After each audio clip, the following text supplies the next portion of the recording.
So since my last update, my portfolio has gone up by around £750, and in just the past week alone, I've seen it rise over £500. So yeah, as you can tell, this update's a pretty big one because I've officially passed the £25,000 mark, which honestly feels really surreal. So yeah, let's go through what's been driving that growth, what I'm holding right now, and how I'm thinking about the next few weeks. So yeah, as you can see this week I'm up £521, which is a rate of return of 2.1%.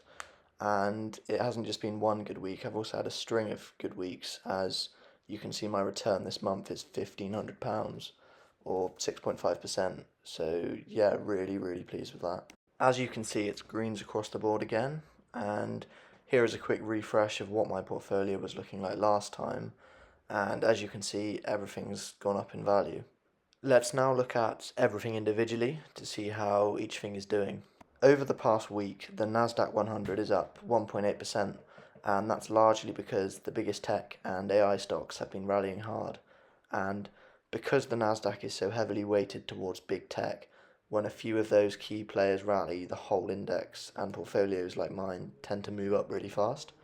And an example of this is AMD, which jumped over 25% this week after announcing a major chip deal with OpenAI, and other names like Marvel and Micron have also pushed up. The FTSE All-World has seen similar success to the Nasdaq this week, and again it's due to some big players increasing in value. And as these key players are so big, it brings the whole index up in value. Gold has surged 5.54% this week and is up 13.65% this month, and that's a pretty huge move for a non-producing asset. And I think a lot of what's driving this is sort of safe haven demand, as investors are nervous about inflation, debt, and global uncertainty, so they're running back towards gold as they see it as a safe haven, if you like. Rolls-Royce is actually down 2.9% this week, but it's still up roughly 7.4% over the past month, which is really good in the grand scheme of things. And it's had such a strong run this year overall, so a small pullback like this isn't something I'm actually worried about. And yeah, I'm still confident in the long-term story for Rolls-Royce, and it remains one of my more interesting individual holdings. Palantir has had a mind-blowing month as it's up 18.6%, which is massive. And it has cooled off a little bit this week, but that's honestly normal after such a strong run.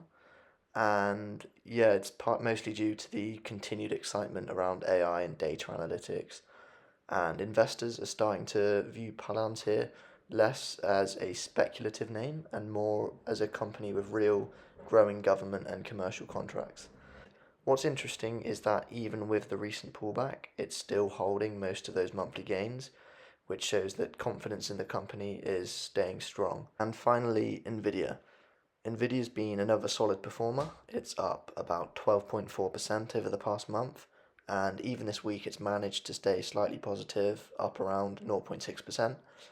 And as with most of my stocks, this is due to the continued momentum around AI and data center demand.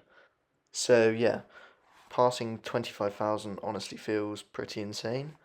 And the next few weeks will be interesting with inflation data and earnings on the horizon. Volatility could pick up again. Do you think this rally in tech and gold can actually keep going? Or is there a pullback coming? Please comment below what you think. And as always, thank you for watching.